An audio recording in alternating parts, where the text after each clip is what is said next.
रसूल अपनी वालिदा की वफात पर रोए, खूब रोए, बार बार रोए।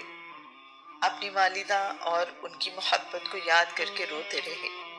अपनी वालिदा की कब्र के पास बैठकर रोते रहे।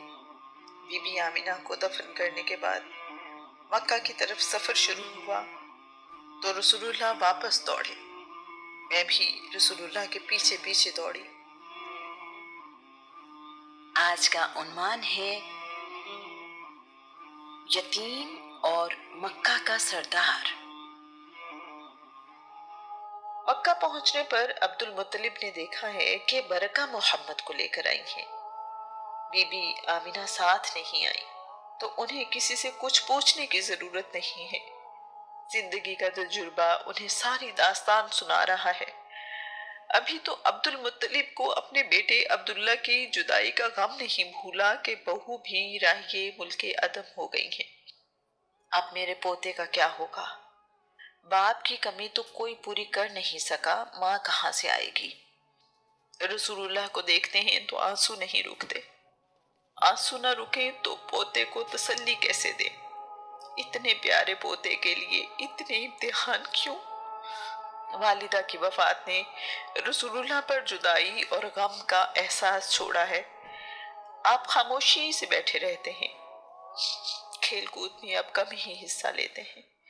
ये भी एक मुशाहिदा है कि यतीम बच्चे दूसरे बच्चों से ज़हनी तौर पर जल्दी समझदार हो जाते हैं। इसकी वजह उनके मुश्किल हालात होते हैं जो वालिदैन के ना होने की वजह से देखने पड़ते हैं। यतीम बच्चे जज्बाती तौर पर भी मजबूत होते हैं। अगर उनसे कोई प्यार का इजहार ना भी करे तो उनके चेहरे पर नागवारी नहीं आती। कुदरत तो रसूलुल्लाह की सूरत में एक आला किरदार की तरबियत कर रही है। आने वाले मुश्किल मरहलों की अभी से तैयारी है। अल्लाह करीम ने अपने रसूल को सब्र और इस्तिकामत के साथ पैदा किया है। नबियों का सरदार ऐसा ही होना चाहिए। अल्लाह करीम ने इस कायनात का सरदार अब्दुल मुत्तलिब के घराने में भेजा है। अब तो जमाने को ये दिखाना है कि अल्लाह का महबूब ऐसा है कोई अल्लाह के महबूब जैसा? रसूलुल्लाह अब मक्का में अपने दादा के साथ रहते हैं। बरका यानी उम्मे ऐमन का बयान है कि आम बच्चे जब सोकर उठते हैं तो उनके बाल बिखरे होते हैं, आंखें चिपकी होती हैं और चेहरा मुरझाया होता है, लेकिन रसूलुल्लाह जब सोकर उठते तो चेहरा हशाश बशाश होता और बाल भी संवरे हुआ करते थे। उम्मे ऐमन रिवायत करती हैं, रसूलुल्लाह ने बचपन में कभी आम बच्चों की तरह भूख की शिकायत नहीं की। बरका ही रसूलुल्लाह को नहलाती धुलाती हैं, उन्हें कपड़े पहनाती और उनकी ज़रूरियात का ख्याल रखती हैं। अब्दुल मुत्तलिब ने खुसूसी हिदायत दी है कि मेरे पोते की जिंदगी में कोई कमी ना हो। बरका ने अब्दुल मुत्तलिब के घर रहते हुए रसूलुल्लाह की खूब खिदमत की है। रसूलुल्लाह बरका से माँ की तरह मोहब्बत करते हैं। रसूलुल्लाह कहा करते थे, बरका मेरी माँ है। रसूलुल्लाह ने बाद के ज़माने में किसी को ताना देते हुए सुना, एक शख्स दूसरे से कह रहा था, काली माँ के बेटे। रसूलुल्लाह ने गुस्से से कहा, पैमाना छलक गया। किसी सफ़ेद रंग वाली माँ के बेटे को किसी काले रंग वाली माँ के बेटे पर बर्तरी नहीं सिवाय तकवा के। मोहम्मद सफ़ेद रंग वाली माँ का बेटा है और उसे काले रंग वाली माँ ने पाला है, वो उन दोनों का बेटा है। अब्दुल मुत्तलिब जब मजलिस में जाते हैं तो रसूलुल्लाह को भी साथ लेकर जाते हैं। रसूलुल्लाह अपने दादा की कुर्सी पर बैठ जाते हैं जहां सरदारों को भी बैठने की जुर्रत नहीं होती। अब्दुल मुत्तलिब ने कभी इस बात का बुरा नहीं मनाया। एक दफा रसूलुल्लाह अपने दादा की कुर्सी पर बैठने के लिए आगे बढ़े तो उनके चचा ने उन्हें रोका। अब्दुल मुत्तलिब अपने बेटे से नाराज हुए हैं और पोते को मोहब्बत से अपनी कुर्सी पर बिठाया। यकीनन रसूलुल्लाह इस कदर अच्छा बर्ताव रखते हैं कि किसी ने कभी मजलिस में उन 8 साला बच्चे की मौजूदगी पर एतराज नहीं किया है। रिवायत है कि अब्दुल मुत्तलिब ने खुश्क साली के दौरान एक दिन अपने पोते के नाम के वसीले से बारिश की दुआ मांगी तो अल्लाह करीम ने बारिश अता की। रसूलुल्लाह की आंखों में तकलीफ हुई है। मक्का के तबीब उसे ठीक नहीं कर सके। अब्दुल मुत्तलिब उन्हें उकास, जो कि मक्का से 21 किलोमीटर दूर है, लेकर आए हैं। यहाँ के तबीब के इलाज ने बहुत असर दिखाया है और तकलीफ जाती रही है। रसूलुल्लाह इस बात को बाद में भी याद किया करते थे।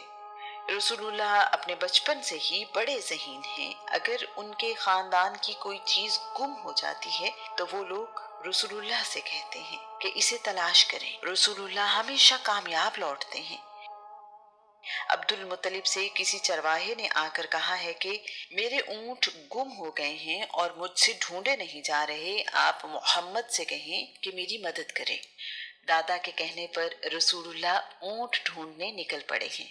इस दौरान शाम हो गई है और अंधेरा छा गया है। अब्दुल मुत्तलिब परेशान है कि मेरा पोता पहाड़ों के दरमियान अकेला है। अल्लाह करीम से दुआ मांग रहे हैं कि मेरा पोता खैरियत से वापस आ जाए। रसूलुल्लाह को आने में देर हो गई है तो परेशानी में अब्दुल मुत्तलिब काबे का तवाफ करने लगे हैं और दुआ मांग रहे हैं कि मालिक, मेरा कम सिन मोहम्मद मुझे वापस दे दे और अपने रहम से मुझे सुकून अता फरमा। रसूलुल्लाह वापस आए हैं तो ऊंट उनके साथ है। अब्दुल मुत्तलिब ने आपको मोहब्बत से गले लगाया है और कहते हैं कि मेरे बेटे, मैं तुम्हें क्या बताऊं कि मैं तुम्हारे लिए किस कदर परेशान था। मैं किसी के लिए कभी इतना परेशान नहीं हुआ। खुदा की कसम, अब मैं तुम्हें किसी काम के लिए नहीं भेजूंगा, न तुम मुझसे कभी जुदा होना। अब्दुल मुत्तलिब ने कसम उठाई है कि आइंदा मोहम्मद को कभी अकेला बाहर नहीं भेजूंगा। दादा जान उनसे मोहब्बत भी करते हैं और उनका ख्याल भी खूब रखते हैं। अब्दुल मुत्तलिब रसूलुल्लाह के बगैर खाना नहीं खाते। अब्दुल मुत्तलिब ने उम्मे ऐमन को ताकीद की है कि बरका, मेरे बेटे मोहम्मद की परवरिश में कोताही न करना। अहले किताब का ख्याल है कि मेरा ये बेटा इस उम्मत का नबी होगा। अब्दुल मुत्तलिब का आखिरी वक्त करीब है। उन्होंने अबी तालिब को बुलाया है और रसूलुल्लाह का हाथ उनके हाथ में देकर कह रहे हैं कि मोहम्मद के साथ मोहब्बत से पेश आना, इसका खूब ख्याल रखना, जिंदगी भर इसकी सरपरस्ती करना, हर दुख तकलीफ और खतरे से इसे बचाना। अबी तालिब ने रसूलुल्लाह को मोहब्बत से गले लगा लिया है और अपने वालिद से वादा किया है कि ऐसा ही होगा जैसा आपने कहा है। अबी तालिब ने आखिरी सांसों तक अपना वादा निभाया। अब्दुल मुत्तलिब ने अपनी बेटियों को बुलाया है, लेटे लेटे उन्हें गले लगाया है और उनके माथे चूमे हैं।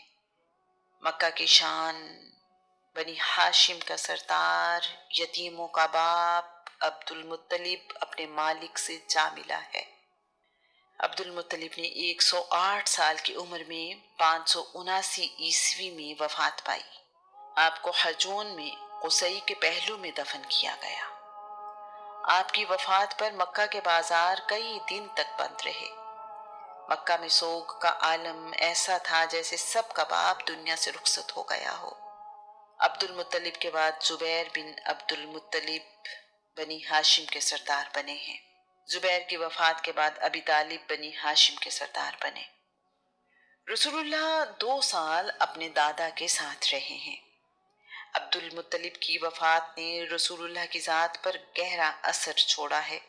आप अपने दादा जान के जनाजे के साथ चल रहे हैं और गम से रो रहे हैं। रसूलुल्लाह को वालिद, वालिदा और दादा के चले जाने का बहुत गम है।